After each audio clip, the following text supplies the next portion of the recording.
ꯇꯣꯉꯥꯟ-ꯇꯣꯉꯥꯟꯕ ꯄꯥꯎꯆꯦꯁꯤꯡꯗ ꯐꯣꯡꯈꯤꯕ ꯄꯥꯎꯁꯤꯡꯗꯒꯤ ꯃꯔꯨꯑꯣꯏꯕ ꯄꯥꯎ ꯈꯔ ꯃꯤꯌꯥꯝꯗ ꯄꯤꯖꯔꯤ꯫ KCPPWGꯅ Qnet Noida Sector 143 telephonic online स्कैमगा मरी लेनना मखा ताना लेबाक मियामदा वाफम खरा थमलकली। Kangleipak communist party PWG MC unification PRO चिंखै nganbana कंगलेसा मियामदा वाफम खरा थमलकली।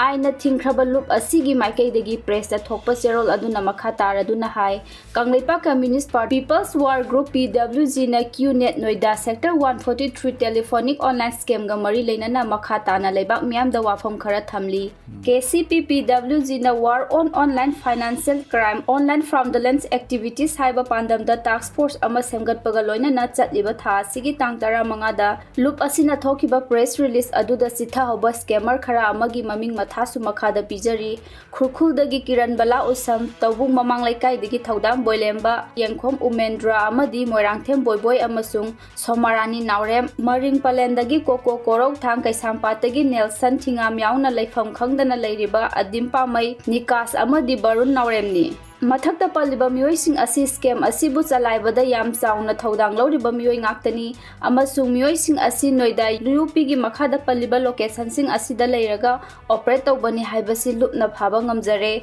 mafamsing adudi sector 138 Paramount Society, sector 130 ga 4 Eco City Society, sector 168 Lot Sing Society, sector 168 Extra Beer Society amadi sector 132 Javi Society dagini। lup asina tha asigi hauki batang tara manga da thokiba press release aduda serial number tara tarukta yauriba miyoi sector mayayu audit kumar haiba miyoi asi technical error ni haina sengdoksage makha tarakpada lupna thamjaningba wafam di January tara manga amasung January tara taret ngasigi press release asida paliba main accusing asigi mama mapa oiba oibising na miram da lotlaga lairiba isai sagi angangsing asi miram dagi athuba matamda kokthokpiduna lupta numit humni gi manungda sangjaraknaba serol aduna makha tarakli।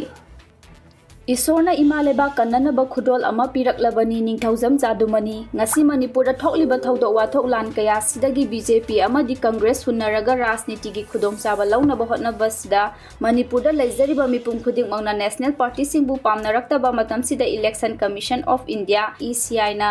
RPI बु state की regional party ओइना मसक खंगबिरकपा असिदा इस्वरना इमा लेबा कन्ननबा खुदोल अमा पिबिरबनी हाइबसिमक थाजबगा लोइनना ECI बु ngamkhai लेतेना थागतजबगा लोइनना पिबिरक्लिबा सिंबल असिबु यामना चानजबा ओइबना तरामना ओकली हाइना RPI अतवाले किसान मोर्चा की प्रेसिडेंट निंगथौजम जादुमनीना खुयेक पिदुना थोकपा चेरोल अमना फोंदोरक्ली।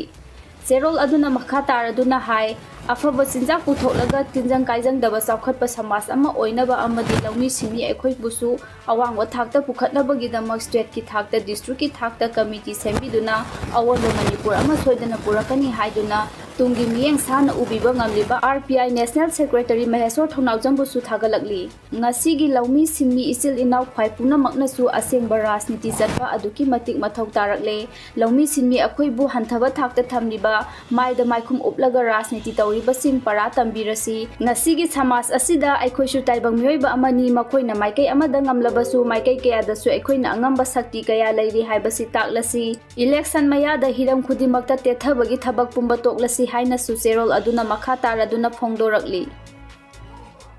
मणिपुर लेंगाना चंगसिलक्लिबा खोंजंगी सरुक अमा ओइना ngarang Ccpurgi नुपा अमगा नुपी अमगा मालेमगी कैथेलदा लुपा करोड़ कयागी ममल ओइगदबा ब्राउन शुगर WY टेबलेट अमदी सेलगा कोनना फारे हाइना मणिपुर पुलिस की PR ना थादोरकपा चेरोल अमना हाइरी।